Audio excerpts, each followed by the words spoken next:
Hi, fam. It's me, Kirsten, and this is the It's Giving Mystical podcast. And this is your podcast for the week ahead, the week of April 11th. Why is the numerology like popping off every time I'm recording one of these April podcasts? When I say 4 ooh, and then when I just said 411, I just really felt like the wind of the 11 rushed through my system. So, movement. Oh, it took my breath away. Movement this week, that feels really clear. And recalibration, reordering, that feels really clear.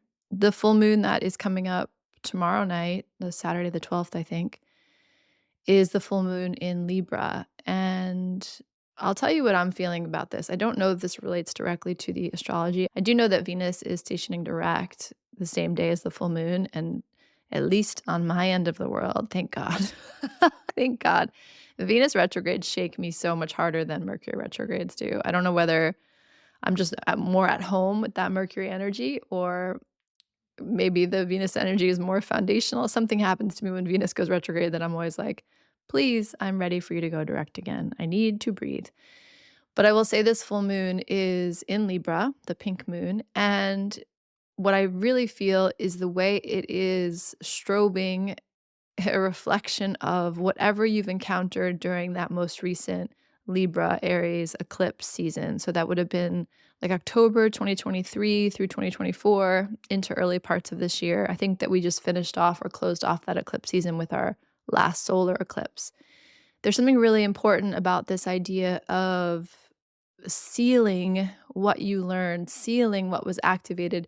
You might feel echoes of that around this full moon. Maybe you've already been feeling it this past week, but this week ahead, you might feel this kind of, I don't know, like final exam around that Aries Libra energy. So much of what that eclipse season highlighted, and for all of us, it hit different parts of our chart, but it was this tension between I am, mine, what is my light, my flame, my desire, my needs, my clarity, my purpose, and we, the community, how I bring that to relationship, how I bring that to community, how I bring that to the other. And so much of what got highlighted was the ways that we have been out of alignment with that dance, with that negotiation. Aries is very much concerned with its own center, and Libra is very concerned with balance. And the habits we may have had around those things that didn't actually serve our higher good. It might have been, for example, that you really understood or really understand now in new ways your habits around reaching out to the other before you stayed with yourself. So the beauty that came, the learning that came was this invitation to stay as you are, to honor your flame, your light, your center, your clarity, and bring that fullness to the other, bring that fullness to relationship. And through those higher aspects of Aries and Libra, make beauty, make art, make community. So the blessings of that eclipse cycle are very palpable. I have a right to want what I want, to be who I am, to shine my light, and I desire to bring that to community. And when I bring my fullness to community, beautiful things unfold, like it strengthens the entire community. For most of us, for many reasons, that may not be something we've mastered at this point. And so noticing how that was activated beginning in October of 2023 and what story has been unwinding, unfolding up until recently. And this full moon is really highlighting that. It's highlighting the tension and the pain around that. It's highlighting the opportunity around that. So it has this bittersweet quality to it of maybe noticing how you wish you could fall back into old patterns just because they're comfortable, just because they're known, and then your body's actual somatic resistance to falling back into those old patterns. And so you find yourself maybe unsure of how to be in this new place where you feel clear in your own being.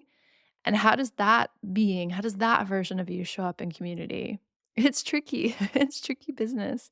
I was saying last night in Full Moon Circle, it's like we're finding our sea legs around this. It takes a minute. So we want to be patient with ourselves, compassionate with others, and to slow down. There's a sense of this, of all of this being aspected to the North Node. And so there's a quality around all of this that feels both fated. And I think there's Uranian energy involved. And so it feels both fated and shocking. So some of this is me riffing on the astrology, but it's also me really feeling into the sensations around this. And while there might be somatic physical ache around this full moon, there's also this desire, this yearning for something else, this desire to elevate your experience of the Aries Libra energy. And I invite you to stay with that and trust what is getting shuffled around, trust what is getting reordered. And like I said, when I first pulled this card and started the podcast, that 11 energy wants things to move. 11 is a speedy, speedy numerology. It wants to elevate, it wants to take us to the higher octaves of what we're experiencing. And in this case, it's the higher octaves of the Libra energy, the higher octaves of the Aries energy. And again, the beautiful opportunity of I take what I've learned and I watch it take a new shape in the world. There's something about that that feels very like bow and end the practice around whatever that dynamic is for you. It doesn't mean there won't be grief around it. It doesn't mean it's easy to do, but it does feel complete and like a sense of I can't go back, even if I may want to, even if I'm unsure about how to go forward. Cue hermit year. I do know that this is ending for me. Also, cue Emperor and Death. Whatever is getting reshuffled in terms of your boundary line, it is on purpose. It is fated. It is part of your evolution. It's part of what needs to die away so that you can find a new way, a new skin. And if we weren't feeling that message strongly enough, the tarot offered us the World this week. The World is the final card in the major arcana, number 21. And it really is the most significant marker of completion in the tarot. So death is transformation. It's not necessarily completion. The world is completion. The world is like you've been walking on the spiral on the staircase for many moons now, and you've come to the end. We're going to enter a new plane. Actually, this week in an Akashic Records reading I was doing, I had this image, this beautiful, beautiful. It was such a gift to be part of that reading, but the experience I had was this person stepping onto a like a turntable, but like a human-sized one, like something out of Thomas the Train, and then that rotating and setting her off on new tracks.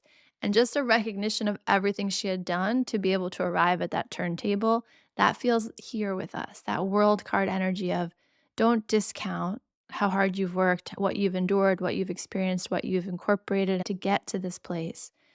On top of everything I just said, for the world card to be coming up, it tells me there's some major ending this week. And that's all right. The beauty of the world card is it moves us back into the Fool. So number 22 in tarot doesn't actually exist. It's a blank space. We move right from the world, 21, to 23, which is the King of Wands. And there's the space between. And the space between is the Fool. And so there's really the sense of the threshold. There's the sense of the turntable spinning and setting you off in a new direction, a new path. Again, we bring the hermit into this. This is like the path is uncovering itself as we step forward. Again, we bring in the emperor. There's boundary lines being reformed. What's yours to manage is changing. And the death, that this is pretty profound transformation. The world is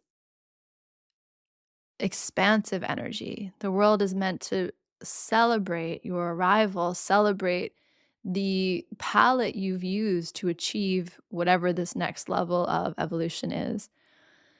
So the world card in some ways is simple. It just says to us something major is ending. Something major is ending, and can you be at peace with that ending? Can you trust both the shock and the fated quality of that ending? An interesting thing to note about the world card in the traditional deck is that all four of the fixed signs show up. So that's Leo, Scorpio, Taurus, and Aquarius. And there's something important about this sense of what remains. So we come to the end, we stand at the gateway of a new beginning. We haven't quite stepped into it yet, but we're just gathering ourselves and taking note and looking back over the path and being like, "Hoo-yeah," and just checking in and with the gratitude and the grief and all of the things that come with endings. And there's something about the fixed sign showing up always, but particularly for us this week, is what remains. And so to notice as you may be tossed around by some of the changing transformation, some of the shifting boundary lines and tides that are with us, some of the endings that occur, if you can stay with what remains, there's something quite poetic and beautiful about the fact that even as things are constantly reaching new thresholds, reaching new evolutions, coming into their next sense of becoming, that there is something that remains. There's an essence that remains. The fixed signs hold that energy for us. They say, no, come what may, I will be here. I will stay here with you. So I encourage you in this week ahead to just notice what is fixed, what stays, even as you cross threshold, what remains. What was with you the last time you cycled through the seasons that brought you to the world card? What was with you as you cycled through the seasons that brought you to October of 2023? Okay, what are the things that cycled through for you since last Libra full moon, since the last Aries season, since the last beginning of an astrological year? It's a beautiful time to take note and to really honor and be grateful for and celebrate the sacred quality of what remains. And you can think of that very granular, you can think of that very broadly, very practically, or very energetically, but the sense of what remains. I remember, I think it was either David Data or John Wineland when I was studying in the Tantra world, this idea that the consciousness, the masculine in you, is the part of you that has been looking back at you in the mirror all this time. So do you notice that as your face changes, your body changes, the world changes, all of the feminine around you changes.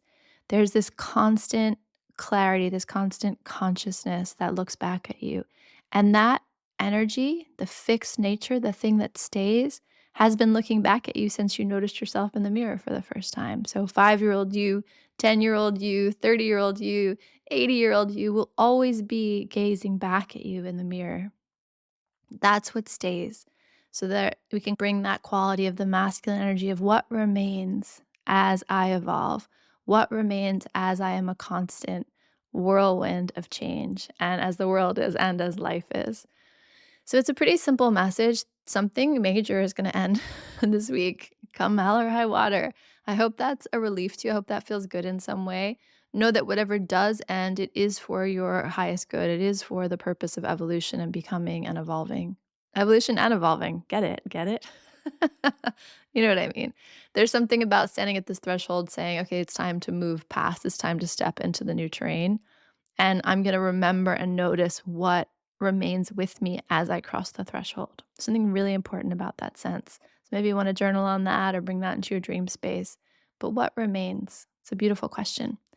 And otherwise, just kind of prepare yourself for this full moon. Prepare yourself for the repercussions of this Aries Libra axis finding its fullness, finding its completion, bowing to you and ending the practice. There's something that wanted to get worked out, evolved, clarified, learned, and you did. Now, what you do with that might take a minute to figure out. It might take a minute to figure out, okay, what remains here with me now that I've been through this washing machine of fun that is the Aries Libra eclipse cycle. And now, what am I bringing to myself and what am I bringing to my community? What remains now? Cool, interesting, definitely a little bit shocking, definitely moving fast. And so ground yourself and really anchor into the sense of what stays with you, what is with you come hell or high water. Have I already said that? Uh-oh, hell and high water. Why are you with us? Ay, ay, ay. Okay, so much love to you. And may you feel excited about the endings afoot. May you have grace and composure and grounded safety through the changes that come. And I'll talk to you later. Bye.